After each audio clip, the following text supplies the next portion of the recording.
It was, by all appearances, an ordinary Thursday in Flaxborough. The morning mist lingered over the cobbled high street like a mild hangover, softening the edges of the lamp-posts and shop fronts. The scent of damp earth and freshly cut grass drifted from the small public gardens where Mrs. Pomeroy's petunias, lined in regimented rows, had begun their weekly exhibition. To the untrained eye, nothing suggested drama. To Flaxborough's residents, however, the weekly flower show had always been an arena of quiet rivalry. Mrs. Pomeroy herself, a formidable widow with a penchant for floral perfection and whispered condemnation, presided over her domain with the sort of authority normally reserved for the mayor. She wore her hat at a precise tilt, the brim shadowing eyes that rarely missed a crooked leaf or an overzealous weed. "Good morning," she murmured to Mr. Draycott, the town council clerk, who was busy measuring the distance between begonias with a precision that suggested either obsession or madness. It was precisely at the moment when the judge of the floral show, a retired schoolmaster named Mr. Wren, adjusted his spectacles over a particularly vibrant marigold, that the quiet drama erupted. A loud metallic clatter resounded from the edge of the garden, near the wrought-iron bench that usually accommodated gossiping matrons. Mrs. Pomeroy's hand shot to her chest. "Whatever on earth?" she began, but stopped as all eyes turned. Toward the source of the disturbance, on the gravel path, lay the body of Miss Lavinia Eastwood, sprawled uncomfortably beside a half-finished topiary. It was not the sight itself that startled the town. Miss Eastwood was known to faint at minor inconveniences, but the peculiar circumstances, her face serene, eyes closed, and clutching, almost tenderly, a single, uprooted petunia. No one could discern whether she had tripped, swooned, or, as the whispers immediately suggested, been pushed. A cluster of onlookers gathered, their murmurs forming a soft tide of speculation. Mrs. Pomeroy adjusted her hat once more.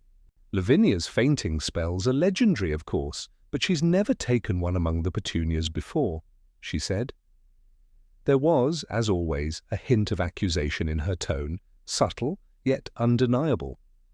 Inspector Purbright, summoned promptly from the station, arrived with his usual calm deliberation. Tall, unobtrusive, and with an air of quiet contemplation, he surveyed the scene with a polite but critical eye. His notebook remained tucked under his arm for now. Observation came first, note-taking second. He watched the cluster of townsfolk, noting the anxious glances, the carefully disguised smirks, and the small, telling gestures that betrayed curiosity or guilt, or both.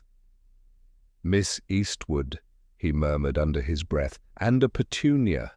Curious choice of casualty for a fainting episode." He spoke to no one in particular, but several nearby residents straightened immediately, their attention drawn to the mild authority in his voice. The inspector moved slowly, ensuring that every footstep was deliberate, unhurried, and unremarkable. He knelt, adjusting his spectacles, and examined the hand that held the flower. The petals were intact, yet a thin smear of soil suggested more than mere carelessness. He noted the exact placement of her arms, the angle of her fall, and the faint imprint on the gravel. By the time Purbright had concluded his initial survey, the crowd had thickened. Gossip, as usual, had outpaced the facts. "Did you see? She tripped over that garden spade," one matron insisted. "I tell you, Mrs. Pomeroy's begonias are cursed," another whispered. Mr. Draycott muttered something about poor judgment in planting schemes, while the retired vicar leaned on his cane, offering an anecdote from 30 years ago about a similar fainting incident, conveniently omitting any mention of mischief. Purbright allowed the conjecture to swirl, noting each opinion, each intonation, and each hesitation. It was not uncommon, in a town as decorously petty as Flaxborough, for scandal to masquerade as accident. As he gently helped arrange for Miss Eastwood's transport to her home, he said only, "We shall see, Miss Eastwood, we shall see."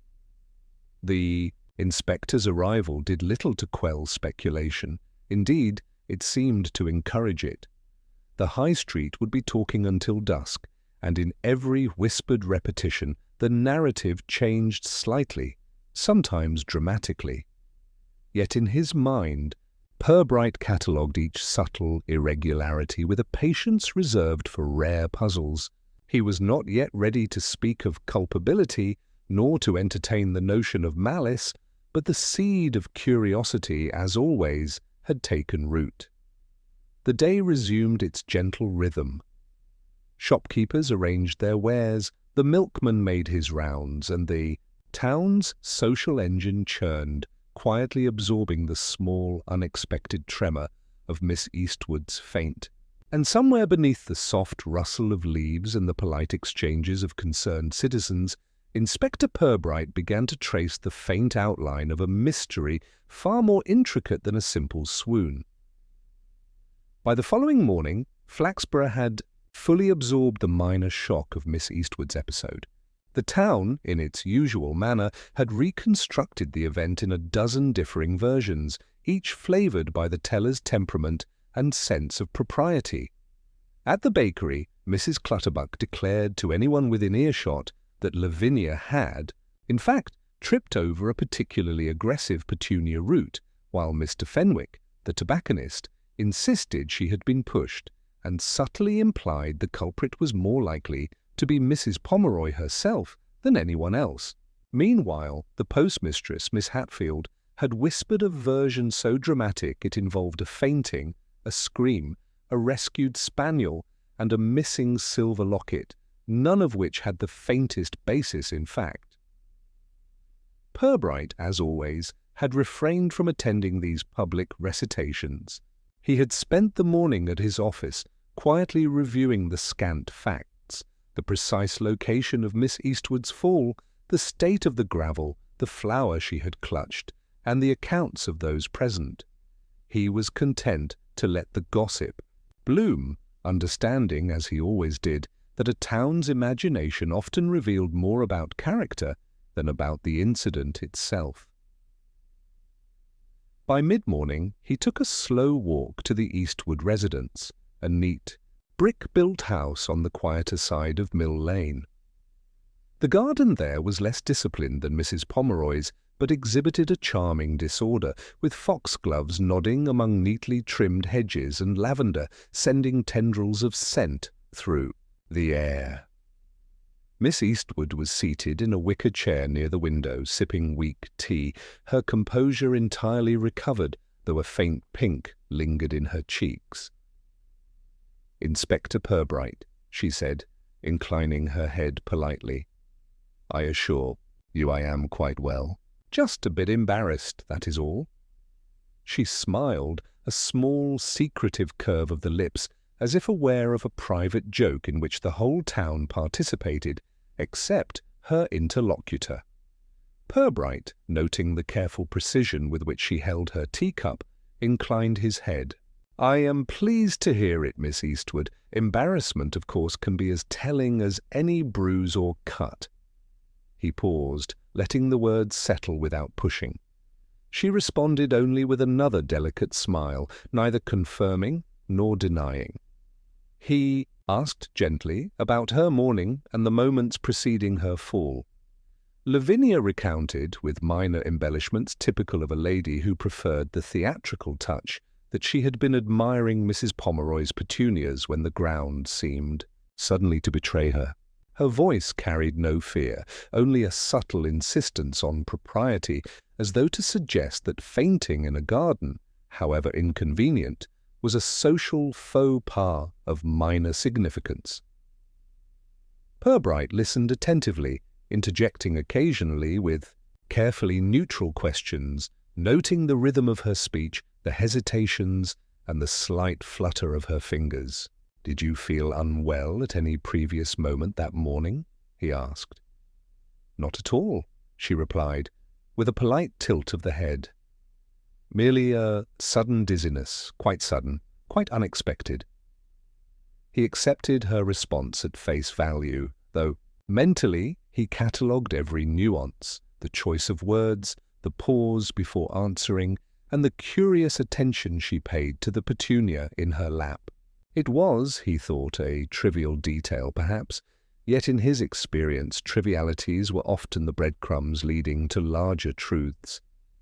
The inspector then made his way back into the town proper, a slow, measured pace that allowed him to observe the small signs others would have overlooked, the slight scuff on the bakery doorframe from a hurried entry, the tidy but suspiciously fresh footprints outside the tobacconist, the arrangement of milk bottles on the morning rounds, all of which, in combination, painted a subtle, incomplete portrait of Flaxborough's rhythms. By lunchtime, the gossip had taken a new form. At the Starlings' Arms, a small cluster of councillors debated the incident as though it were a question of local policy. "I say," Councillor Bentley pronounced, polishing his monocle with ritualistic care, "it must be an accident. Flaxborough has no history of anything worse than spirited disagreements over garden layouts." Councillor Hargreaves, however, leaned forward with a grim expression. Accident? Perhaps. Or perhaps some jealousy has surfaced. We cannot ignore the rivalry between Mrs. Pomeroy and the Eastwoods. Remember the flower show of '42 there? Were threats then, if you recall. Purbright, who had taken a seat in the corner under the pretence of reading the morning's Gazette, let them talk, jotting nothing. He merely observed the subtle shifts in posture, the blink of hesitation, the way Bentley's gaze wandered to the window when Hargreaves raised his voice. Such minutiae, he knew, were often far more revealing than the loud declarations themselves. Later in the afternoon, he paid a visit to Mrs. Pomeroy, who received him in her drawing-room, decorated with an almost militaristic orderliness. Each vase, each book, each small ornament was placed with meticulous care. The widow's hands, folded tightly in her lap, betrayed the faintest tremor of indignation, or perhaps something subtler, an unacknowledged anxiety. "Inspector," she said, eyes sharp behind her spectacles, "you are aware that my petunias have been admired by the town, often praised for their excellence. I assure you, no hand of mine has been raised in any improper fashion." Miss Eastwood fainted. "Yes, but surely one can faint without conspiracy." Purbright inclined his head. "Of course, Mrs. Pomeroy. I would not presume otherwise. Yet accidents, as you know, often leave details that seem trivial but may bear examination." He allowed a pause, not pressing, merely observing her reaction. She stiffened imperceptibly, yet her voice remained measured. "Details," she repeated softly, almost to herself. By the time evening approached, Purbright had interviewed several other townsfolk, each account layering the event with conflicting minutiae. Mr. Draycott spoke of misplaced measuring tapes, Mrs. Fenwick of an unfortunate arrangement of wheelbarrows, and even the young milk boy seemed to have observed, or imagined, a suspicious figure near the garden gate at the critical moment. None, however, provided certainty. Each story was plausible, yet imperfect, incomplete, yet revealing. As the light waned, Purbright returned to the precinct, his mind active, though his manner remained composed. He reviewed the mental catalogue of behaviours, small gestures, and contradictions he had observed. In Flaxborough, as he knew well, the truth often lay hidden in the polite misdirections, in the unspoken social rules, and in the seemingly inconsequential choices people made when under the watchful eyes of neighbours. Sitting at his desk, he considered the path forward. There was as yet no crime, at least in the legal sense. Yet the faint disturbance, the unusual fixation on a single flower, and the subtle tensions between townspeople suggested something more intricate than a mere swoon. He understood, as always, that patience was essential. The town's gossip would continue, the residents' stories would diverge, and in that quiet flux, the patterns he sought would emerge. By nightfall, Flaxborough had returned to a superficial calm. Gas lamps flickered along the high street, illuminating shop windows and the occasional reflective face of a passer-by. Inside the Starling's Arms, a fire crackled while patrons discussed the day's events, embellishing each retelling with a degree of fervour proportionate to the town's collective imagination.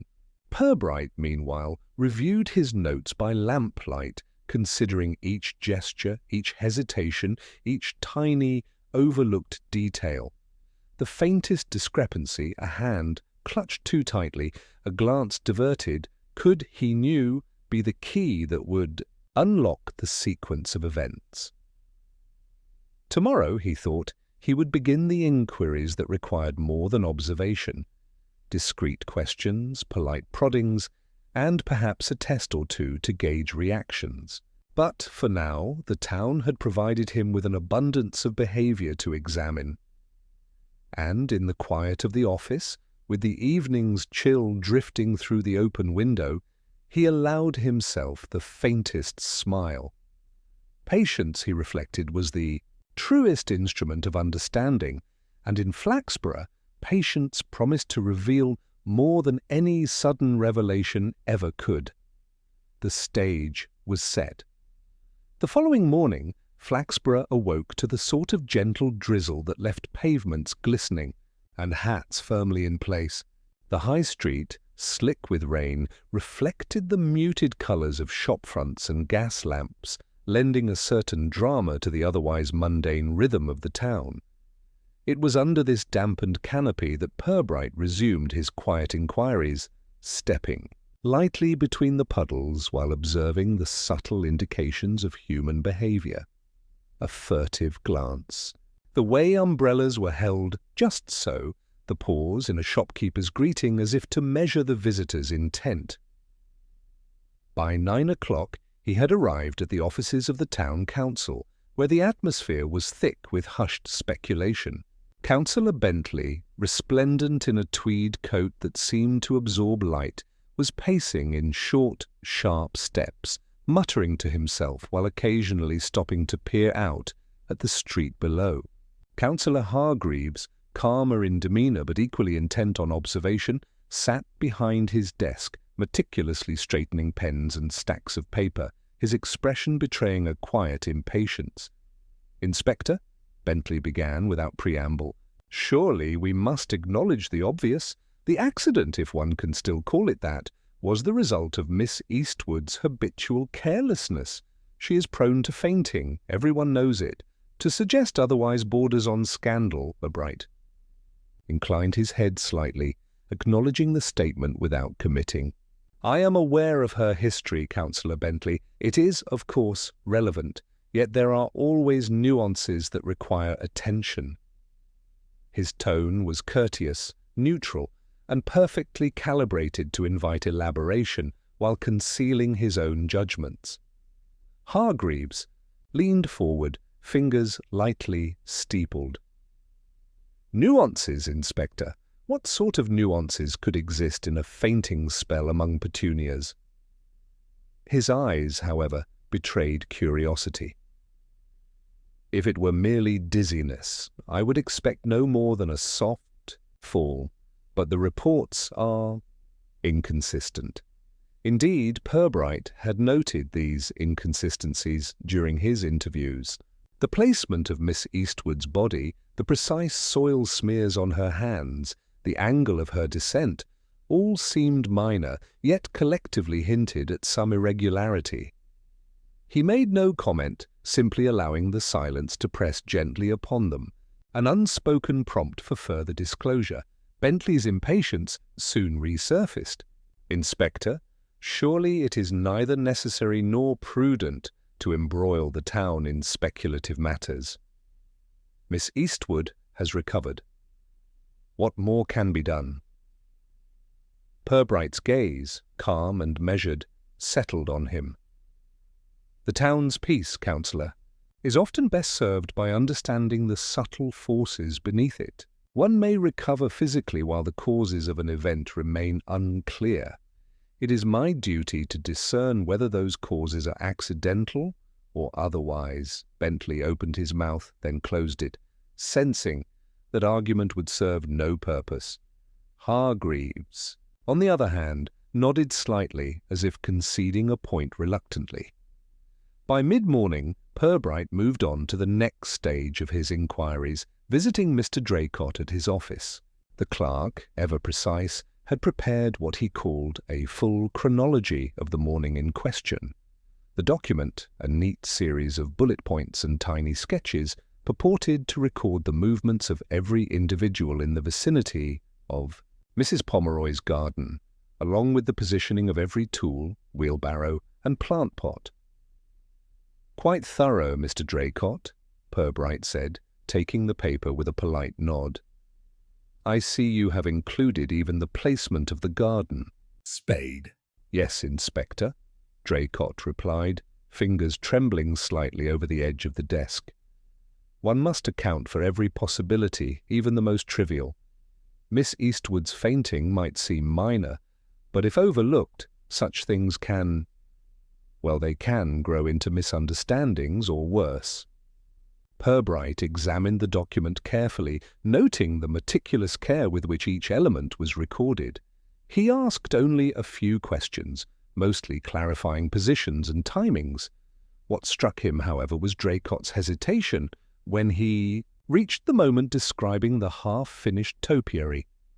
The clerk's eyes flicked toward a small brass-handled trowel set with exact precision on a nearby shelf. He cleared his throat and continued, but Purbright filed the observation away, recognizing that small discomforts often masked larger truths. By noon, word had spread that the inspector was conducting formal inquiries, and the town seemed to settle into a tense, anticipatory mood. The shopkeepers, the postmistress, and even the milkman appeared more deliberate in their movements, more measured in their speech. The ripple effect of one afternoon's fainting had now extended to subtle modifications in behavior, as if the town itself were bracing for a revelation that might never come. Purbright then made a detour to the Eastwood household. Miss Lavinia, it seemed, had not remained idle, quietly reconstructing her morning in careful, genteel detail for neighbours who visited under the pretext of concern. Purbright, however, was interested in subtleties, the lingering impression of soil on the carpet, the faint crease in her sleeve as she held the teacup, and the peculiar angle of a small chair placed near the window. Each observation, minor in isolation, accumulated into an intricate mosaic of circumstance. He asked her gently if anyone else had approached her in the morning. "Only the usual well-wishers," she said, voice soft but precise, "though I did notice Mrs. Pomeroy standing rather too close for comfort near the begonias." Her eyes, briefly, met Purbright's, curious and faintly challenging, as if testing the degree of his understanding. "Did she speak to you, Miss Eastwood?" he inquired. "Merely a remark on the alignment of my hat," she replied, almost dismissively, though the tiniest twitch of her lips betrayed amusement, or perhaps unease. Purbright filed this away with care. In his experience, the combination of precise observation and polite conversation often revealed far more than direct questioning. The town's surface politeness was, after all, a rich reservoir of concealed motives, grudges, and small, fiercely guarded secrets.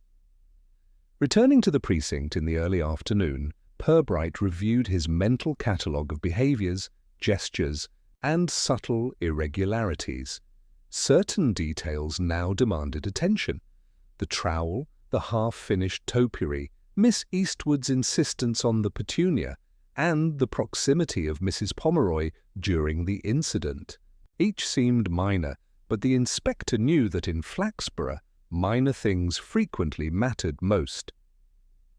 By late afternoon, the first official suspect had begun to emerge, though the evidence was circumstantial at best. Mrs. Pomeroy, with her sharp eyes, commanding presence, and known rivalry with Miss Eastwood, naturally attracted suspicion from several quarters. Councillor Bentley, the postmistress, and even Mr. Fenwick had all hinted, with varying degrees of subtlety, that her involvement could not be ruled out. The town, eager for neat conclusions, seemed ready to settle on the widow as the culprit, whether through malice or accidental overzealousness. Purbright, however, remained uncommitted.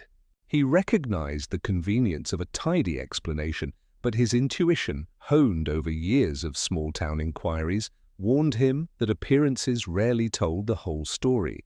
He noted with careful interest Mrs. Pomeroy's precise denials, her barely perceptible flinch when the subject of the fainting arose, and her insistence on the perfection of her flower beds. All were suggestive, perhaps, but hardly conclusive. As evening fell, the drizzle persisted, softening the town's edges and reflecting the glow of the lamplight in puddles along the street. Inside the precinct, Purbright sat with a fresh cup of tea, the steam curling upward in delicate spirals, and reviewed the day's observations.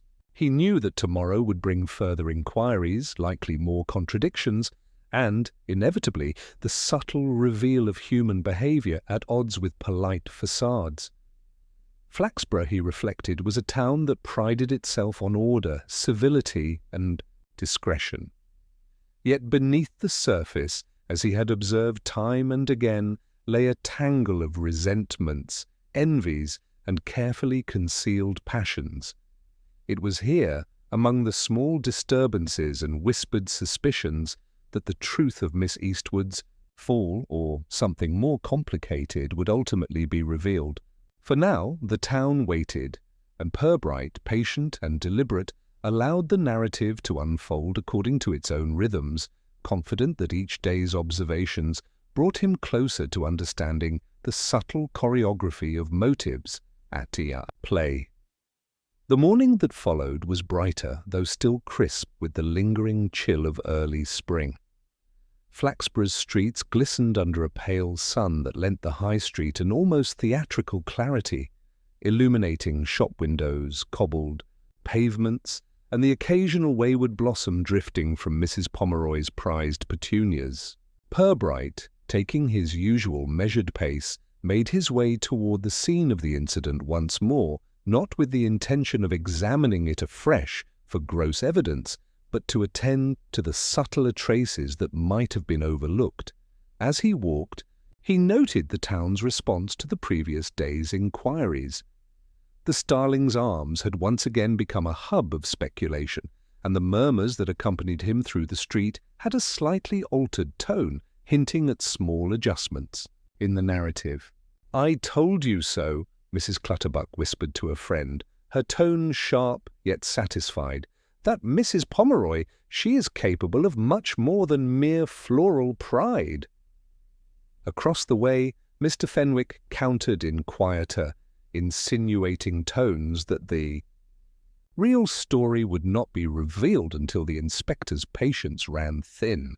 Purbright allowed the sound of these fragments to drift past. They were, in his experience, more illuminating than the loudest proclamations. Arriving at Mrs. Pomeroy's garden, he paused at the wrought-iron gate, noticing a detail that had escaped previous observation, a faint scratch along the edge of the latch, almost imperceptible unless one was attuned to such subtleties. The mark was small, yet its placement suggested the door had been handled with unusual force, or perhaps in an unconventional manner.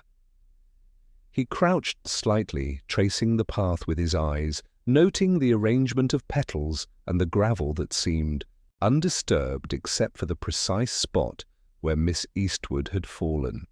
The observation was trivial at first glance, perhaps a mark from a careless gardener, but something about its incongruity struck him. He stepped inside, moving slowly to avoid disturbing anything. The garden, orderly yet vibrant, carried the lingering scent of damp earth and blossoms. Mrs. Pomeroy was already present, supervising a gardener who adjusted the supports on a particularly tall sunflower. Her eyes, sharp and calculating, followed Purbright's movements. "Inspector," she said, a faint edge of caution in her voice, though she maintained her usual composure. "You are very thorough this morning. Might I assist in your inquiries?" Purbright inclined his head politely. "Thank you, Mrs. Pomeroy. I am merely observing, as one must, the details that speak quietly but persistently." He gestured subtly toward the faint scratch. Small things, often overlooked, can sometimes hint at larger truths. Her expression tightened almost imperceptibly, and he noted it without comment. The slightest twitch, the briefest hesitation in response, often contained more honesty than a full declaration. Moving past her, he examined the half-finished topiary near the center of the garden. The tools lay neatly arranged, as if untouched. For some time, yet the earth around the base suggested recent activity. Here, too, he noticed a minor irregularity. A small indentation in the soil, irregular and oblique, inconsistent with the known weight and shape of the garden spade. The steel impression might have been caused by the heel of a shoe, a momentary stumble, or something more deliberate. It was impossible to conclude immediately, yet it lodged itself in his mind as a detail demanding further attention. Later, in the precinct, Purbright reviewed his growing catalogue of minutiae. The scratched gate, the half-finished topiary, the slight soil displacement, the peculiar way Miss Eastwood clutched her petunia, all were minor in isolation, yet collectively they began to suggest a pattern. He wrote nothing in his notebook for now, content to let the observations settle, arranging themselves quietly in the back of his mind until a coherent picture might emerge. By mid-afternoon, he visited the Eastwood residence once more, ostensibly to follow up on the previous day's interview. Miss Lavinia was at the window again, observing passers-by with a subtle vigilance that suggested more than mere recovery. She greeted Purbright politely, yet there was an unmistakable glint of calculation in her gaze, as if she were measuring the progress of his inquiries. "Inspector, have you come to marvel once more at the petunia?" she asked, a faint smile playing across her lips. "Merely to note the persistence of the details, Miss Eastwood," he replied. "Even the smallest element can prove instructive." She tilted her head, considering him, then gestured towards the small chair near the window. "Curious, is it not, how minor things endure? The chair, a spade, a single flower. Perhaps they speak more than words ever could." Purbright nodded subtly. The observation reinforced his earlier instincts. Something trivial, easily dismissed by others, might hold the key to understanding the event's underlying motive or sequence. He noted her attention to the objects themselves, the calm deliberation with which she presented them. There was a precision in her behavior, a deliberate framing that suggested awareness of the subtle occurrence at play. As evening descended, Purbright returned to the high street, where the town's hum had shifted once more. The bakery displayed a new arrangement of pastries. The tobacconist's counter bore a neat stack of freshly wrapped cigars, and the postmistress's hands were busy yet precise.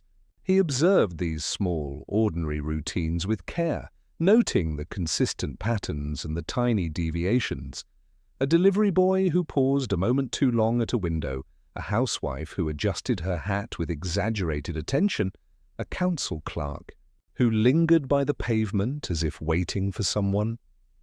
These subtleties, often invisible to others, formed the lattice upon which the truth would eventually rest.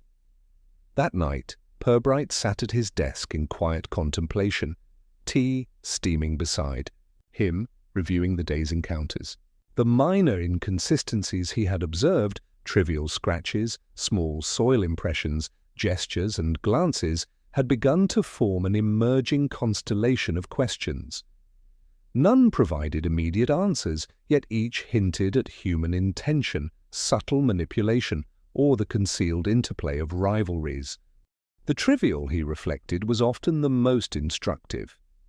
It was the way a person handled a tool, arranged a flower, or glanced at a neighbor that betrayed the shape of motive, the presence of mischief, or the faint pressure of unspoken animosity. The town of Flaxborough, in its quaint orderliness, offered no grand crimes, no violent confrontations, but it provided in abundance the nuanced human behaviors that could render even the simplest fainting spell a puzzle worth unraveling. Purbright's eyes lingered on the small, brass-handled trowel, its surface gleaming under the lamplight. Nothing about it was remarkable in itself.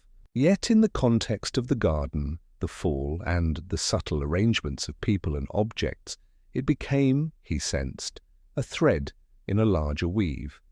His mind, trained to assemble fragments into coherent pictures, began to link the trivial with the consequential, the minute with the significant. Tomorrow, he thought, would bring further interviews, more careful observation, and perhaps an opportunity to test the subtleties he had noted. Flaxborough, meanwhile, slept under a quiet canopy of stars, its streets and gardens at rest. Yet beneath the stillness, the town's habitual rhythms were subtly altered, nudged by an event that seemed insignificant at first glance, but had, in reality, shifted the pattern of everyday life.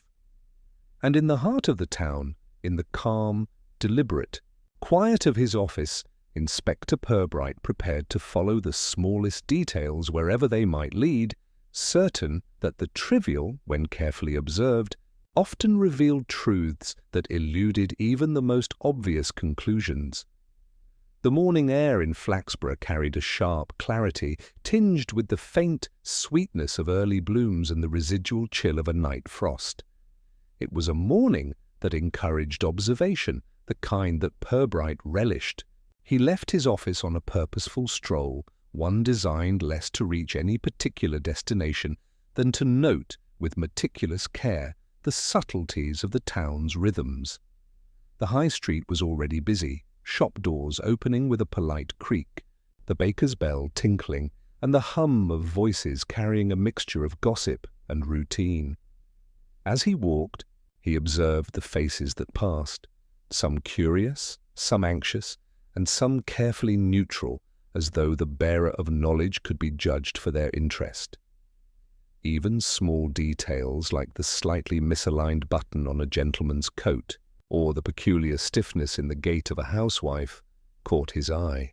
He catalogued these unobtrusively, aware that human behavior rarely conformed perfectly to public expectation.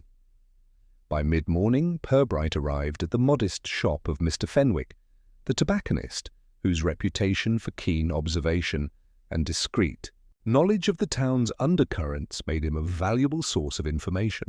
Fenwick greeted him with his usual formal nod, fingers brushing over a display of freshly wrapped cigars. "Inspector," he said, lowering his voice, "I thought you might be interested in some developments, not necessarily connected to the fainting, but relevant to the currents in Flaxborough all the same." Purbright inclined his head politely. "Do elaborate, Mr. Fenwick. I always find that what appears tangential often proves instructive." Fenwick produced a small, folded piece of paper which he passed with ceremonious care. It contained notes of whispered remarks overheard in the previous days, minor disputes, resentments expressed in private, and small observations about the movements of neighbours. "People forget, Inspector," Fenwick murmured, "that their actions, even the most trivial, leave traces. A remark here, a glance there, a mislaid object. All these are signposts to the truth." Purbright scanned the notes with his customary calm, noting the precision with which Fenwick had recorded them, the timing of a council clerk's visits, the subtle gestures of Mrs. Clutterbuck when discussing the Eastwoods, and a comment from a local gardener about someone lingering near Mrs. Pomeroy's topiary. Nothing in isolation confirmed culpability, yet the collection of seemingly unrelated behaviors began to form a lattice of human intent and subtle intrigue. By late morning, Purbright had made his way to the northern edge of town, to a small row of cottages occupied by less conspicuous residents. Here, the dynamics differed markedly. The conversation was quieter, the behaviors less polished, yet the undercurrents were no less revealing. He spoke with Mrs. Bletchley, who maintained a tidy house with flowers spilling untidily across the small front garden. She mentioned in passing that she had noticed a stranger near the Pomeroy estate, though she could not describe him in detail, only that he seemed out of place, watching and listening.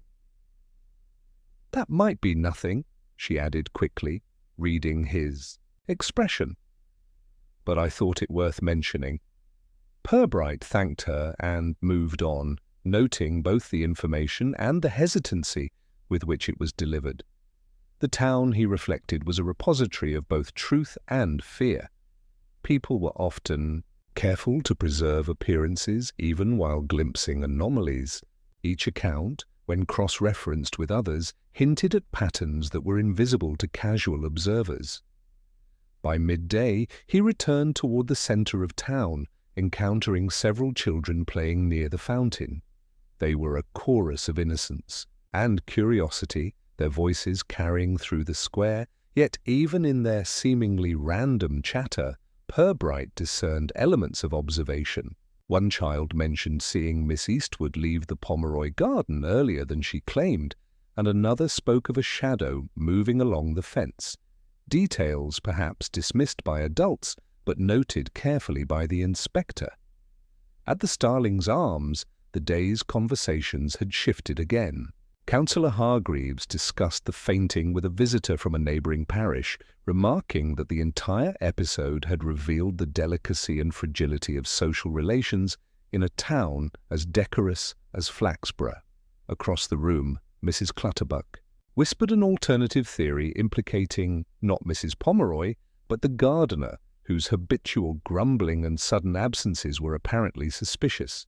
Purbright, seated quietly with a cup of tea, listened, noting how swiftly and flexibly the town assigned blame, often in a manner dictated more by narrative satisfaction than fact.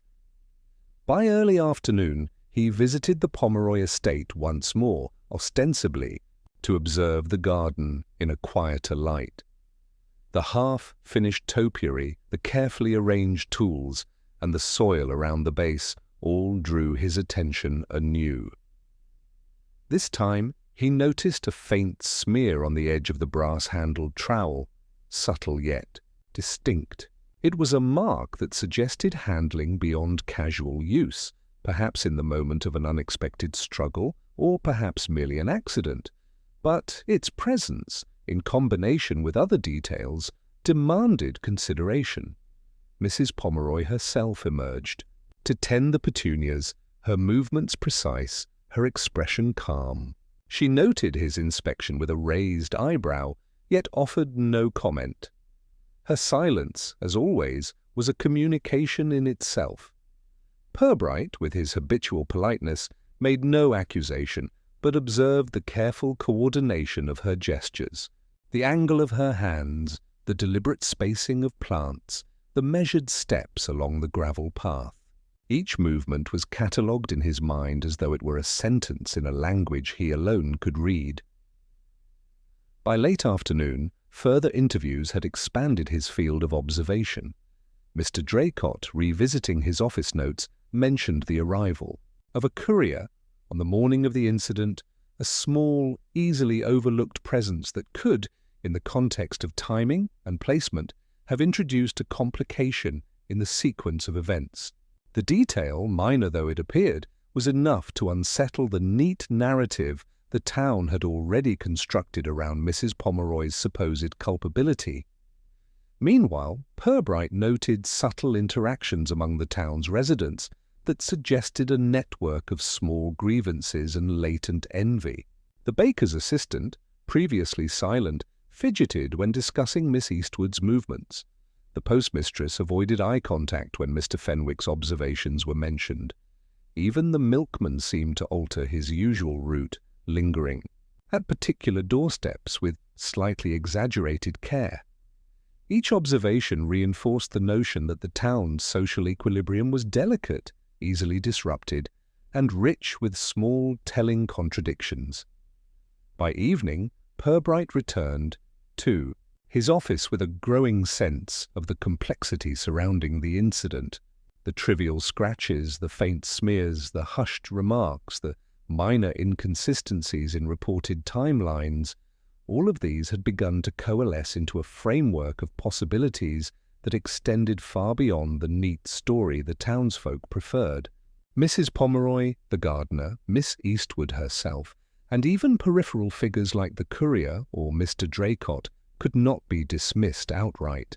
Motive, opportunity, and human caprice intertwined, creating a lattice of subtle tensions. Sitting by lamplight, tea in hand, Purbright allowed himself a moment of reflection. The town, in its quaint orderliness and rigid social rules, was fertile ground for observation. Human behavior, after all, rarely obeyed public proprieties entirely. It left traces in gestures, in hesitations, and in the faintest of inconsistencies. Tomorrow, he anticipated, would provide further opportunity to probe these subtleties, to observe reactions under gentle pressure, and perhaps to illuminate a pattern hidden in plain sight. Flaxborough, meanwhile, settled into an evening calm, its streets emptying save for the occasional late passer-by. Yet beneath the surface, currents of curiosity, envy, and suspicion continued to ripple, setting the stage for the revelations that would slowly emerge.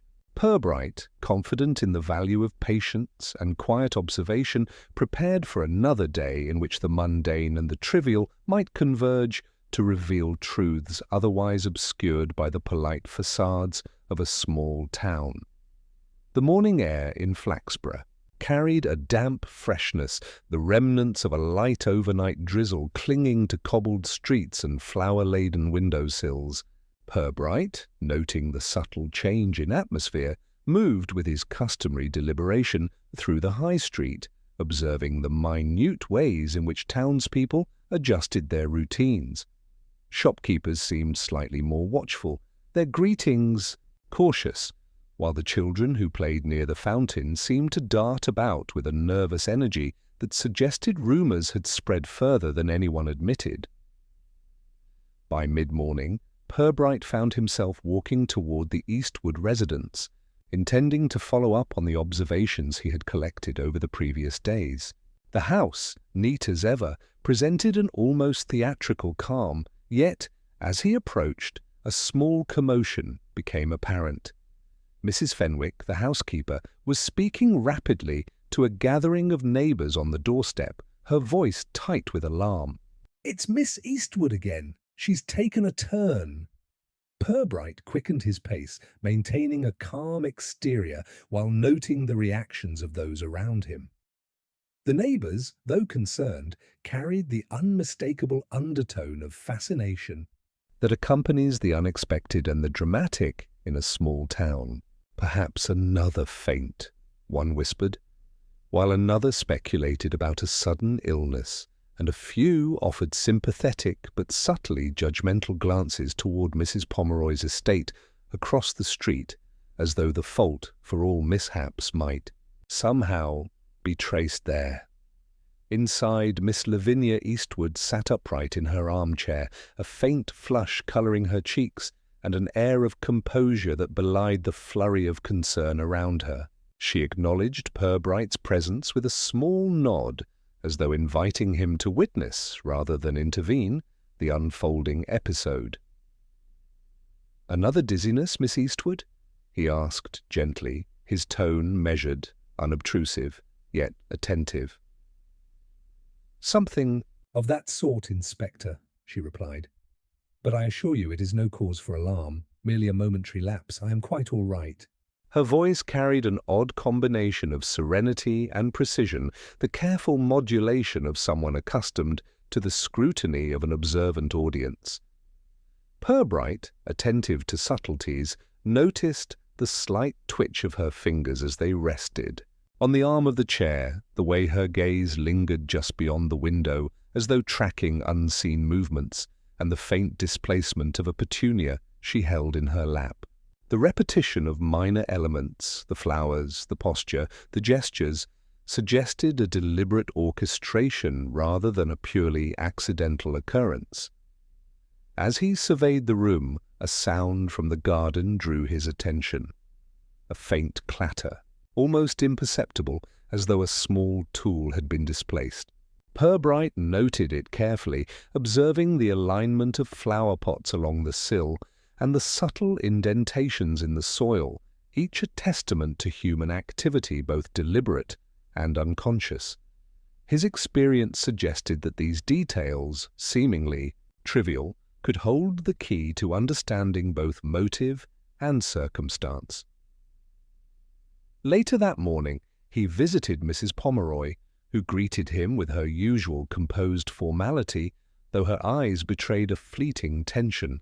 The half-finished topiary, the neatly aligned tools, and the faint scratches on the brass-handled trowel, all observed previously, were now further illuminated by this second incident. Purbright noted her precise movements as she adjusted the supports on a particularly tall sunflower, the deliberate spacing of her steps along the gravel, and the minute attentiveness with which she handled each plant. Her demeanor, calm and polite, suggested mastery over her environment, but he also noted the subtle stiffness, the brief pause when her gaze fell upon his notebook. By midday, the precinct received reports of a second minor incident at the garden's edge. A delivery boy, new to the town and unaccustomed to the nuanced behaviors of Flaxborough, had tripped near the wrought-iron gate, scattering a small parcel of letters onto the gravel. On the surface, a trivial mishap. Yet Purbright understood the significance of timing, placement, and circumstance. He traced the sequence mentally, the original fainting, Miss Eastwood's second episode, and the arrival of a newcomer in the periphery of observation. Each event, though apparently unconnected, formed a chain of subtle disruptions in the town's otherwise placid rhythm. Returning to his office, he reviewed his mental catalogue, Mrs. Pomeroy, with her precise control, Miss Eastwood, whose gestures were repeated almost ritualistically, Draycott, Fenwick, and other town figures, each with minor yet telling anomalies. The second incident had complicated the simple narrative that the town had begun to accept, that Mrs. Pomeroy alone was responsible for the initial fainting. Now, the interplay of events suggested a more intricate choreography involving timing, attention, and perhaps even deliberate manipulation. He made another slow circuit of the town in the afternoon, observing behaviors anew. At the Starlings' Arms, the patrons discussed the recent occurrences with a mixture of awe and conjecture. One shop assistant mentioned seeing a shadow near the Pomeroy garden at an unusual hour, while a council clerk muttered about a misdelivered package that had caused minor confusion at the registry office. Each account, though fragmented and partially hearsay, contributed threads to the emerging web of connections. By evening, Purbright returned to the Eastwood residence, where Miss Lavinia, though fully composed, exhibited subtle signs of awareness. Beyond mere recovery, a slight adjustment of the chair as he entered, the precise positioning of the petunia in her lap, and the measured pacing of her breathing. Each gesture, though understated, carried the potential for insight. Purbright's mind catalogued the sequences, the repetitions, and the deviations from expected behavior. Sitting by his desk later that night, tea steaming gently, he reflected on the day's developments. The second incident had introduced new variables, the possibility of deliberate orchestration, the presence of peripheral participants, and the need to reconsider assumptions previously taken for granted. The neat narrative favoured by townsfolk no longer sufficed. The pattern, once believed obvious, had grown more intricate, demanding careful observation, subtle inference, and patient deduction. Flaxborough, under the quiet cover of night, appeared unchanged. Its streets were empty, shops shuttered, and gardens silent save for the occasional rustle of wind through leaves. Yet beneath the calm, subtle disturbances had accumulated, creating a lattice of human behaviours, minor deviations, and intricate timing. Purbright, as always, knew that the truth of events, however understated or seemingly trivial, would emerge not in sudden revelation, but through the careful alignment of these small, often overlooked details. Tomorrow, he considered, would require renewed observation, discreet questioning, and perhaps gentle testing of the reactions of those involved. The town's surface civility might conceal rivalries, jealousies, or unacknowledged intentions, and in those hidden spaces the faint traces of motive and opportunity waited, like shadows cast in the lamplight, ready to be illuminated by patient, attentive scrutiny. The evening settled over Flaxborough with a peculiar quiet, the sort of calm that often preceded the subtle revelations of the following day. In the precinct, Purbright sat alone, the lamplight casting gentle shadows across his desk where a neat pile of notes awaited scrutiny. Unlike the townsfolk who found drama in the minor, he was interested in patterns, the repetition of gestures, the timing of glances, the tiny deviations from expected behavior. He allowed the events of the past several days to pass slowly through, his mind examining each with the care of a man who knew that truth rarely made itself obvious. He thought first of Miss Lavinia Eastwood. Her fainting episodes, though superficially innocuous, bore a complexity in timing and manner that suggested more than mere fragility. The way she adjusted her petunia, the slight tension in her fingers, the precise positioning of her chair, all indicated a degree of awareness and intentionality that had been underestimated by casual observers. Her composure, even amid repeated disturbances, suggested a woman accustomed to careful control of appearances, yet one who might reveal subtle hints under the right conditions. Then there was Mrs. Pomeroy, whose meticulous gardening and exacting demeanour were almost theatrical in their perfection.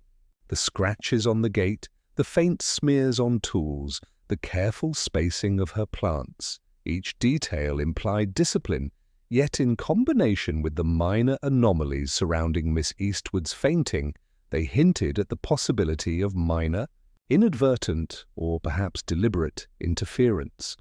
Purbright considered her motives not in melodramatic terms, but in the social, delicate pressures of a small town where rivalry could be as quiet as a misaligned flower and as potent as a whispered comment in a council chamber. The townsfolk themselves added layers of complication. Mr. Draycott, meticulous and conscientious, provided timelines and observations with unerring precision, yet even in his careful accounting were gaps: the arrival of a courier, fleeting glances from passers-by, minor hesitations when recounting the sequence of events.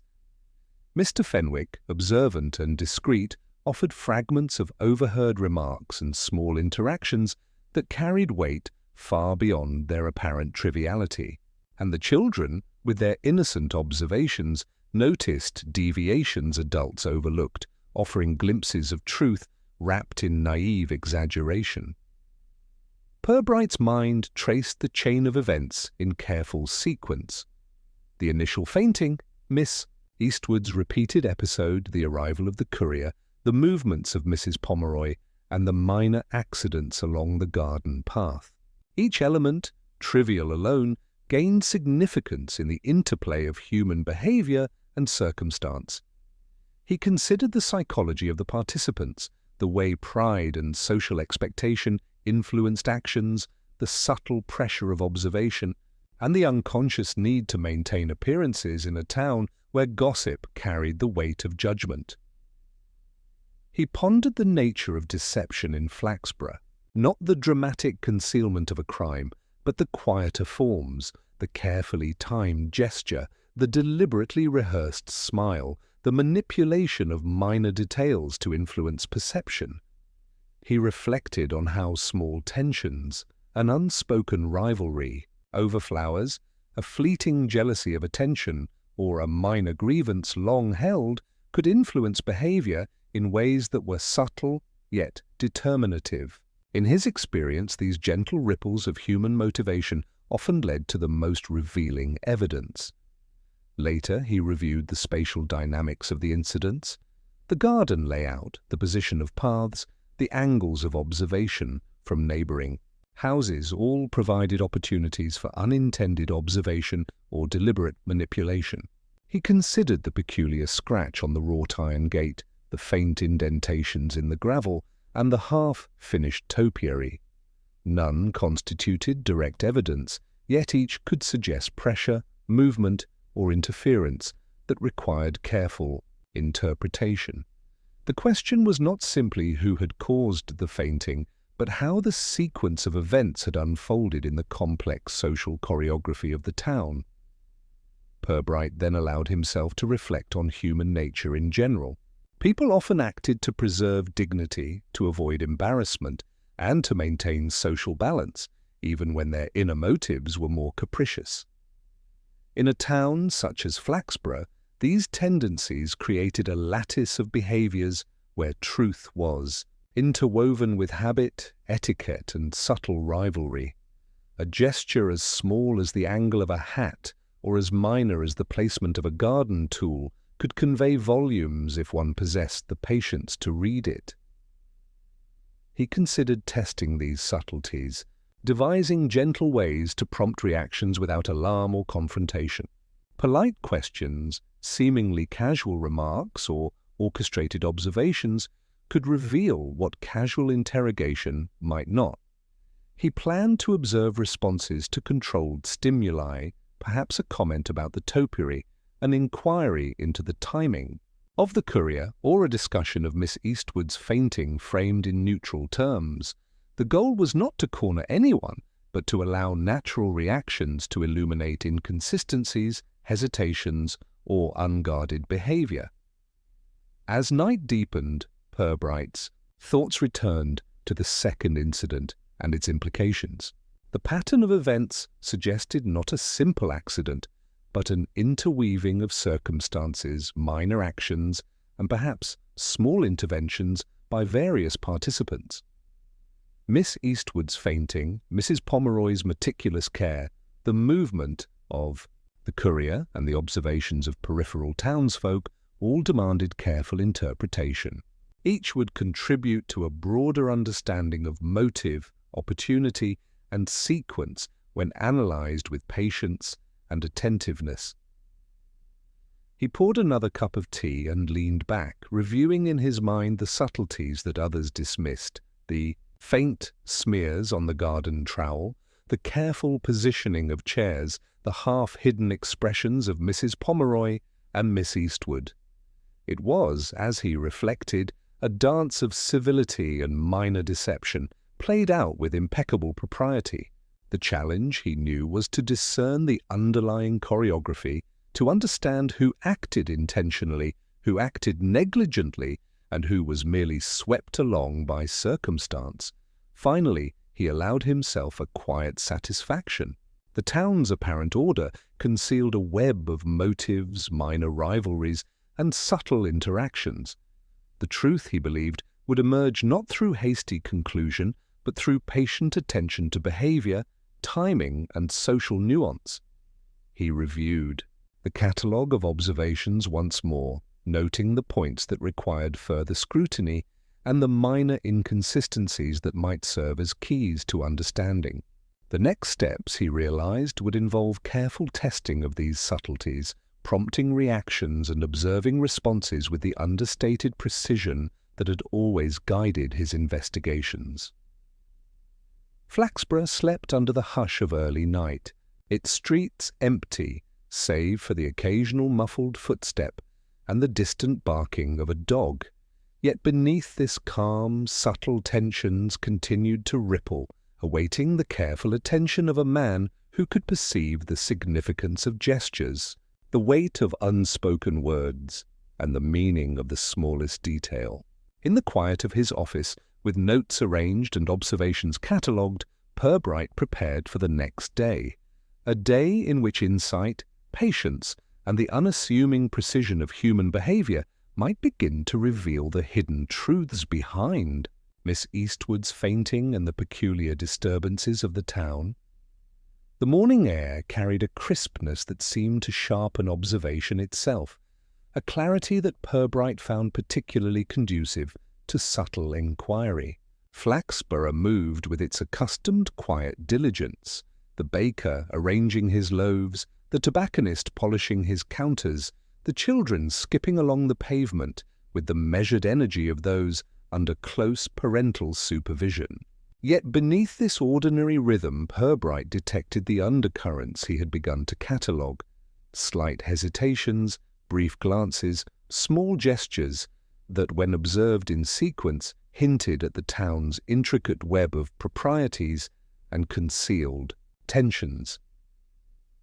He began the day at Mrs. Pomeroy's estate, ostensibly to inspect the garden once more. The half-finished topiary and neatly aligned tools were already familiar.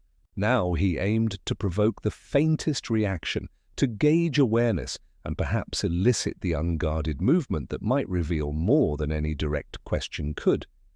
Mrs. Pomeroy greeted him with her usual calm precision, adjusting the angle of her sun hat as though it were part of the ritual of her present. "Inspector," she said, her voice lightly formal, "I trust the garden continues to meet with your scrutiny." "Indeed, Mrs. Pomeroy," he replied, placing measured emphasis on the word. "It is the small details that often speak most clearly." He allowed his gaze to linger briefly on the brass-handled trowel, noting its faint smudges, then shifted subtly to the half-finished topiary. The arrangement was deliberate, inviting inspection, yet his interest, he hoped, would signal that observation alone mattered more than critique. Her hands paused mid-adjustment for a fraction of a second, a slight catch in her breath, almost imperceptible, and she continued as though nothing had occurred. Purbright noted it, catalogued it, and moved on, speaking in a manner that was neutral, curious, and unobtrusive. These carefully applied pressures, he knew, often elicited more than direct questioning. A twitch of the fingers, the timing of a glance, the faint tightening of lips, or even a delayed reply could reveal inconsistencies in narrative or intentional concealment.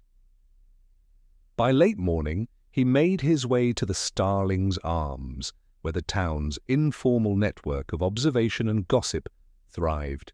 Patrons were already engaged in muted conversations, their eyes occasionally flicking toward him as though acknowledging both his presence and his perceived authority. Purbright chose a table near the window, ordering a simple cup of tea, and allowed the room to settle around him. Over the next hour, he deployed subtle conversational prompts. A remark on the unusual alignment of the garden's spade elicited a flicker of interest from a nearby counsellor. A casual mention of Miss Eastwood's fainting, framed neutrally, caused a minor shift in posture among those seated closest to the source. None reacted overtly, yet in each small hesitation or redirected glance, Purbright observed the cues he had spent days cataloguing, the unconscious signalling of guilt, uncertainty, or concealed knowledge. From the Starling's Arms, he moved toward the Eastwood residence, ostensibly to inquire after Miss Lavinia's recovery. She received him with her usual composure, yet her precise gestures betrayed a heightened awareness. The petunia in her lap was repositioned with a subtle insistence, the chair beneath her adjusted minutely, and her fingers traced the rim of the cup in a rhythm that suggested controlled nervousness. "Miss Eastwood," he began gently, "one might imagine that repeated fainting could leave the mind unsettled. Are you entirely at ease this morning?" She inclined her head carefully. answering with a modulation that was both precise and rehearsed. "Quite, Inspector, though I confess I have been reflecting on the unpredictability of gardens and neighbours alike." The faint emphasis on neighbours was not lost on him. The word, so ordinary in context, carried a nuance of suggestion, an awareness of observation, of judgment, or perhaps of expectation. Purbright allowed the comment to linger, his expression neutral, his tone conversational. He inquired further delicately about minor arrangements in the garden, about the timing of visits, and about the placement of tools. Each question was innocuous on its surface, yet calculated to observe micro-reactions. Miss Eastwood's responses were measured, precise, yet the subtlest twinges of hesitation, the micro-gestures, fingers pressing slightly harder on the edge of the cup, a brief narrowing of the eyes, were logged mentally. By mid-afternoon, he returned to the precinct to review his observations. The reactions he had recorded, though minor, suggested a controlled orchestration of behavior by Miss Eastwood, counterbalanced by Mrs. Pomeroy's own disciplined gestures and slight signs of tension. The courier's earlier presence, the children's casual commentary, and the small social interjections from Fenwick, Draycott, and the postmistress all formed part of a lattice in which timing, awareness, and human foibles intersected. Purbright considered the principle he had long relied upon, that the most revealing behavior is often unconscious. People carefully calibrate their words and visible actions, yet micro-behaviors, the fleeting glance, the small hesitation, the subtle realignment of objects, betray true awareness or intent. He reflected on the two fainting incidents, the minor disturbances in the garden and the web of social interactions around them. None of these alone indicated guilt or cause, yet, when viewed as a connected sequence, they pointed toward human intention shaping the appearance of accident. Evening descended with a gentle hush over the town. Purbright returned to his office, cataloguing, analyzing, and synthesizing his notes. The subtle pressures he had applied had elicited responses consistent with awareness of observation and possible manipulation. These tests, quiet and unobtrusive, allowed him to distinguish between what was accidental, what was negligent, and what was deliberate, without provoking defensiveness or overt confrontation. He sipped his tea, eyes drifting to the window, where the faint light reflected off the wet cobbles. The town appeared calm, orderly, and entirely unaware of the invisible dialogue of gestures and glances, of minor hesitations and inadvertent reveals that had transpired over the day. Flaxborough's civility, its rigidly maintained facades, provided the perfect backdrop for the subtleties of human behavior he had spent the day observing. Purbright concluded that the next stage would require even more precise orchestration. The gentle introduction of hypothetical scenarios, the careful suggestion of minor changes in routine, and the polite prompting of responses that might illuminate inconsistencies. He understood, as always, that the truth would emerge quietly, through patience, observation, and the careful alignment of subtle cues, never in confrontation, never in hurry, and never in the obvious glare of accusation. Flaxborough, asleep, under the calm of early night, seemed unaltered. Yet beneath its placid streets, subtle currents of tension, awareness, and human calculation continued to flow. In the quiet of his office, with observations meticulously noted and hypotheses forming with deliberate care, Purbright prepared for the decisive movements that would, at last, reveal the pattern behind the fainting, the minor disturbances, and the understated social choreography of the town. The morning light fell soft and diffuse over Flaxborough, slipping through the narrow streets with an almost imperceptible warmth. It was a day that encouraged observation, and Purbright took to the streets with the quiet purpose that had become his routine. Shops were opening, deliveries made, and townsfolk went about their business, but for him, each gesture, each glance, and each carefully modulated greeting held a weight far greater than its casual appearance suggested. He began the day at the Pomeroy estate, walking slowly along the gravel path, noting the subtle changes since his last visit. The topiary, now completed, seemed less like a garden feature and more like a frame for observation itself, its careful lines forming sightlines along which one might catch the faintest deviations in posture or expression. Mrs. Pomeroy emerged from the greenhouse, pruning shears in hand, her movements precise and measured. She greeted him with the customary polite nod, eyes bright but alert, as though sensing the continuing scrutiny under which she remained. "Inspector," she said, her tone carefully neutral. "Another day of examination, I presume?" "Indeed, Mrs. Pomeroy," Purbright replied softly. "Though it is the subtleties that interest me most, the gestures, the movements, and the small alignments that are too easily overlooked." He allowed his gaze to linger momentarily on the brass-handled trowel, then moved past it, observing the gravel underfoot and the faint impressions left by shoes and tools. There was no rush, no sign of impatience, yet each step, each glance was carefully noted. The small scratches on the gate, the slight misalignment of a flower pot, and the dust on the steps, all these had acquired meaning in the context of the repeated fainting episodes and the network of observations Purbright had been constructing. By mid-morning, he visited the Starling's Arms, where townsfolk had gathered, exchanging theories in the low murmur that accompanies curiosity and suspicion. Purbright's entrance was acknowledged with polite attention, but no one seemed eager to offer more than their ordinary observations. He ordered a cup of tea and sat near the window, allowing conversations to unfold naturally. He spoke sparingly, inserting gentle remarks and casual inquiries, each calculated to observe reactions rather than provoke direct admissions.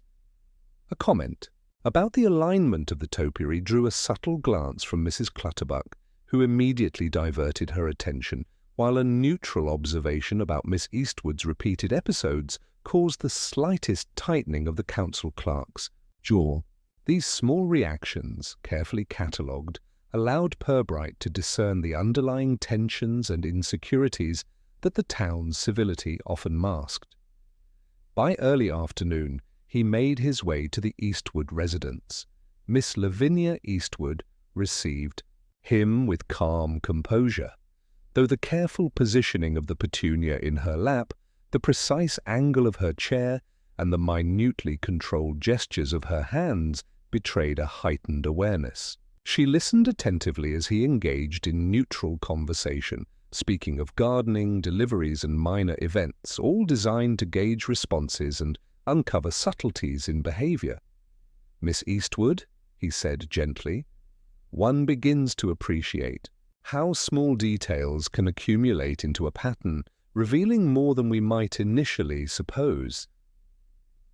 Her eyes met his, steady but not unguarded. "Patterns," she said quietly, "are often clearer to those who watch carefully than to those who participate." The faint emphasis on watch caught his attention. It suggested awareness not merely of observation, but of being observed. In turn, a mirror of attention and calculation. Purbright allowed a pause before continuing, giving her the space to demonstrate, even inadvertently, her true level of engagement with the events. Later, he returned to the precinct to review his notes. He considered the reactions he had elicited through gentle questioning and the controlled observations of the day. Each participant, Miss Eastwood, Mrs. Pomeroy, Draycott, Fenwick, and peripheral witnesses such as the courier or the children had contributed subtle indicators of behavior. Timing, hesitation, gesture, and alignment of minor objects all intersected to form a lattice of intent and circumstance. The first fainting episode, followed by the second, was now contextualized within this broader network of observations, and the emerging patterns suggested more than mere accident or happenstance. Purbright reflected on human nature and the social rules of Flaxborough. People acted to preserve dignity, to maintain appearances, and to protect minor secrets that were vital to their sense of propriety. Even the smallest deviations, an overlong glance, the faintest hesitation, or a carefully controlled gesture, were meaningful. The art of observation, he mused, was not to confront overtly, but to allow behavior to reveal itself under subtle, controlled pressures. By late afternoon, he returned once more to the Pomeroy garden, noting a slight adjustment in the alignment of tools and a subtle shift in Mrs. Pomeroy's posture. The topiary, complete yet seemingly more like a structured stage, framed her movements as she carefully tended the plants. Purbright's attention to these micro-details allowed him to see the faint inconsistencies and deliberate precision that suggested both awareness and control. He considered the broader sequence, the fainting, the repeated minor disturbances, the courier's timing, the alignment of objects, and the reactions of all those involved. Each element, when analyzed in conjunction with the others, formed a cohesive picture of intent and orchestration. The truth, he realized, would not be found in dramatic revelation, but in the careful assembly of these fragments, each small detail, illuminating a portion of the whole. As evening fell, Purbright returned to his office, tea cooling by his side, and reviewed his accumulated observations. The subtle tests conducted during the day, casual remarks, neutral inquiries, and unobtrusive observations had elicited micro-reactions sufficient to outline both awareness and influence among the key participants. The lattice of evidence, though delicate, had become visible. Flaxborough, under the hush of night, remained outwardly unchanged. Its streets and gardens were quiet, yet beneath this calm patterns of human behavior, subtle tensions and careful orchestration continued to unfold. Purbright, confident in the precision of his methods and patient in the accumulation of evidence, prepared for the final stage, the calm, civil, and meticulous revelation of the truth behind the fainting episodes, the minor disturbances, and the subtle manipulations that had quietly reshaped the town's rhythm. The late morning sun poured gently over Flaxborough, casting a warm glow across the high street and glinting off the brass fixtures of shop windows. Purbright arrived at the Pomeroy estate with a quiet sense of purpose, the precise cadence of his steps reflecting the steady certainty that comes from meticulous preparation. Today would be a day of subtle revelations, not of dramatics. He intended to gather all the key participants, not for confrontation, but for calm exposition. Inside the drawing room, he arranged chairs with an understated attention to detail. Mrs. Pomeroy entered first, her posture impeccable, her hands lightly clasped in front of her. She greeted him with the faintest nod, eyes alert, yet unperturbed. Next came Miss Lavinia Eastwood, serene, yet precise in her movements, the petunia in her lap, carefully positioned as if to mark her place in the subtle choreography of the room. Mr. Draycott arrived shortly thereafter, followed by Mr. Fenwick, the council clerk, and a few others whose observations had contributed to the slowly emerging pattern of events. Purbright stood by the window, the sunlight tracing faint lines across the polished wooden floor, and allowed a moment of silence to settle. The participants, accustomed to civility and routine, adjusted themselves with quiet attentiveness, aware that the inspector's presence alone implied a certain gravity. He began in his habitual calm tone, measured, polite, yet carrying the weight of careful reasoning. "My friends," he began, "we have been observing what at first appeared to be simple accidents, but which upon closer examination reveal a more intricate pattern of human behavior. It is not my purpose to accuse rashly nor to disturb social harmony unnecessarily. Instead, I would ask you to consider the sequence of minor events, gestures, and movements that have together influenced perception and occasioned concern. He spoke first of the initial fainting episode of Miss Eastwood, recounting in neutral terms the timing, the location, and the external circumstances, her positioning in the chair, the alignment of the petunia, and the presence of the brass-handled trowel nearby. Each element was described matter-of-factly, without embellishment, yet with careful attention to accuracy. The participants listened, some nodding, others silent, each aware that their behaviours had already been noted and considered. Purbright then moved to the second incident, emphasizing the subtle disturbances in the garden and the minor mishaps involving the delivery boy and the arrangement of tools. He highlighted the overlapping timelines, the interactions of peripheral figures, and the influence of environmental and social cues. Nothing was presented as sensational. Instead, it was framed as a sequence of small, measurable actions that, collectively, formed a pattern requiring explanation. Now, he continued, his tone gentle but deliberate, it is possible to ascribe these events to accident or coincidence, yet the repetition of certain gestures, the subtle responses to observation, and the orchestration of minor details suggest deliberate awareness. His gaze swept the room, calm but exacting, pausing briefly on Miss Eastwood, whose composure remained impeccable, and on Mrs. Pomeroy, whose slight tension was almost imperceptible. He allowed the room to absorb the quiet rhythm of his words before proceeding. We have observed how minor actions, placement of a tool, alignment of a chair, slight repositioning of a flower, can influence perception. We have noted micro-reactions, the fraction of a second's hesitation, the tiny adjustment of a hand, the glance diverted when certain topics arose. These are the traces by which human intention often reveals itself. Purbright then outlined the subtle interactions that had suggested orchestration, describing the deliberate patterns of movement and awareness that linked the fainting, the garden disturbances, and the responses of peripheral observers. The explanation was careful, factual, and understated, yet with every word, the lattice of human behavior previously invisible became clear. "Miss Eastwood," he said softly, "your fainting, though superficially accidental, was closely mirrored in timing and response to environmental cues. Mrs. Pomeroy, your meticulous care and repeated interactions with tools and plants have been noted not as malicious, but as part of a pattern influencing perception. Minor disturbances, such as the courier's arrival and the garden mishaps, contributed to the sequence, though not directly to the fainting itself. Taken together, these events illustrate how ordinary behavior, amplified by attention and timing, can create the appearance of a deliberate incident."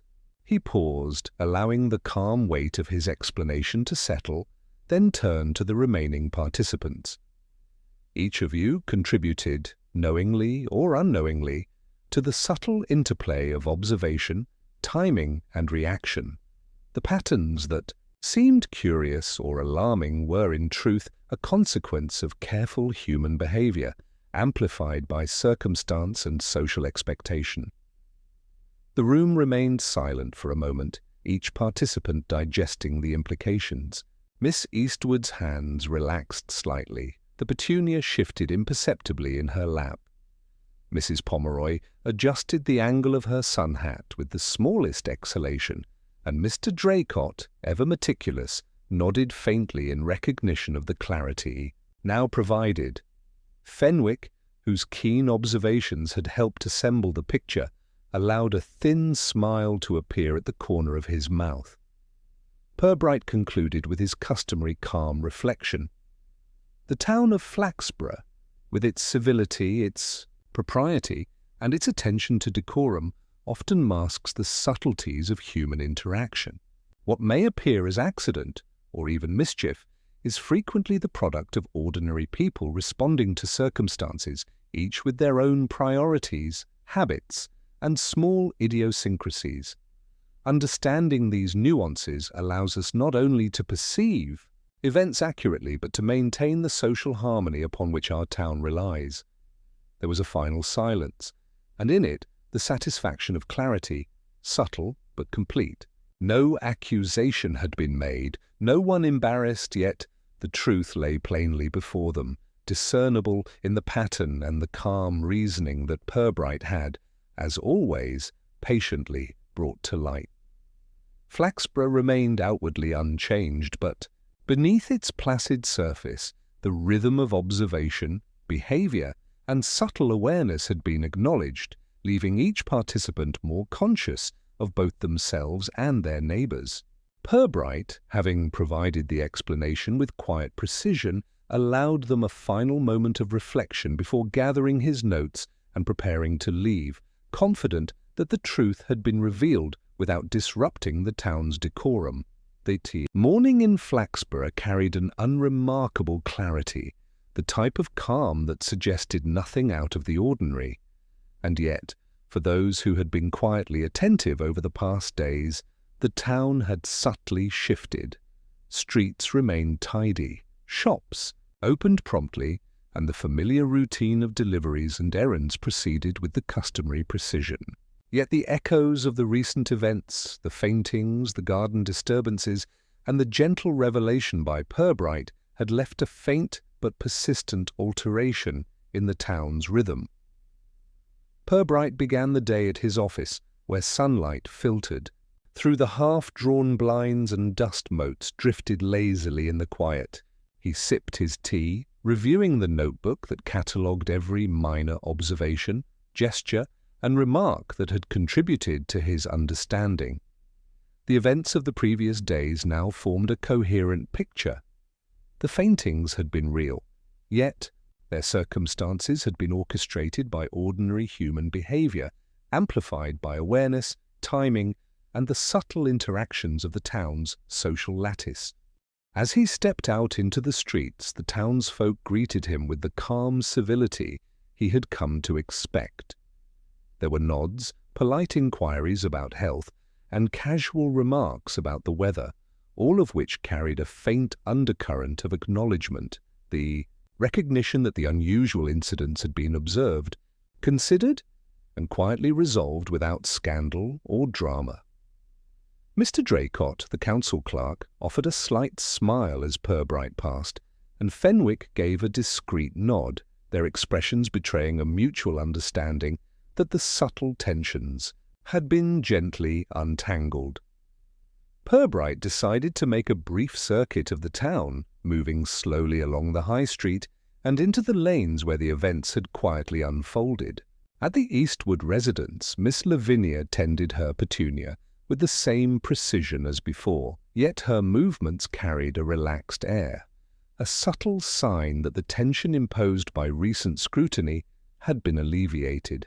She looked up as he approached, offering a small, measured nod, a silent acknowledgement of understanding rather than conversation. At the Pomeroy estate, Mrs. Pomeroy adjusted a newly pruned topiary, her movements exact, yet imbued with a calmness that had not been present when the garden had been in a state of partial completion. Purbright observed the alignment of the tools, the careful spacing of plants, and the faint traces of foot traffic along the gravel. Each detail was as he had noted, yet now they bore a different significance. The behaviours once interpreted as subtle interference now existed in harmony with the natural rhythm of the garden and its occupants. He wandered further, visiting the Starlings' Arms, where the murmured conversations had already begun to normalize. Patrons spoke quietly of minor news, of deliveries, and of local curiosities, but the dramatic weight of speculation had dissipated.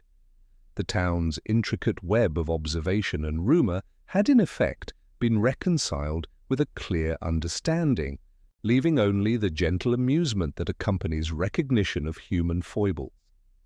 By mid-afternoon, Purbright returned to his office to attend to paperwork, allowing the ordinary duties of the inspector's role to reclaim their rightful place in his day.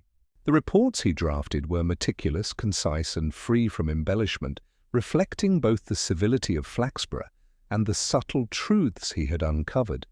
He noted the patterns of minor disturbance, the social interactions that shaped perception, and the delicate resolution that had restored equilibrium without public disruption.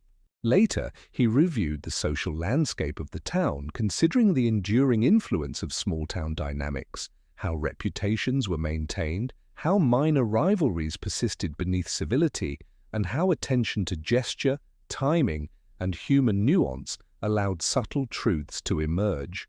The fainting episodes and minor garden incidents had been a lens through which to examine these patterns, revealing the interplay of observation, awareness, and social expectation.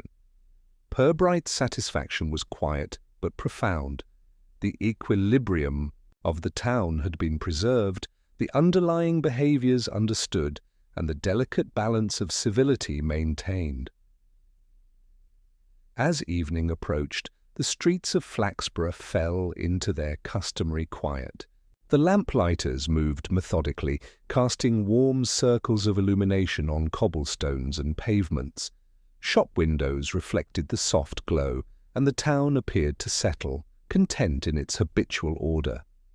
Yet beneath the calm, the recent events had left a faint impression, a heightened awareness, a subtle acknowledgement that observation carries consequences, and that human behavior, however ordinary, can shape perception in ways both unexpected and enlightening. Purbright, seated once more at his desk, completed the final notes for the day.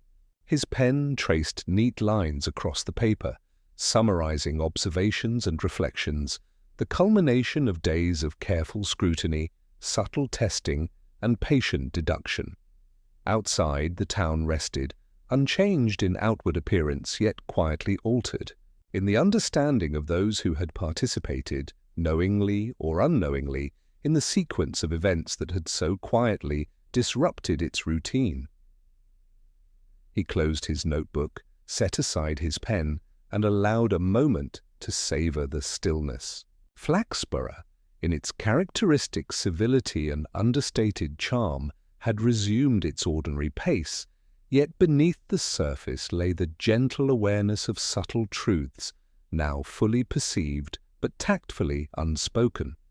Purbright, having guided the town through observation, understanding, and calm revelation, returned to the quiet comfort of paperwork and routine, content that the balance of civility and comprehension had been restored without drama or disturbance. The lamplight dimmed as dusk deepened, and the last vestiges of the day slipped into night. Outside, the town settled into silence, the gentle rhythms of ordinary life uninterrupted, yet subtly enriched by the nuanced understanding of human behavior that Purbright had quietly, meticulously, and civilly unveiled.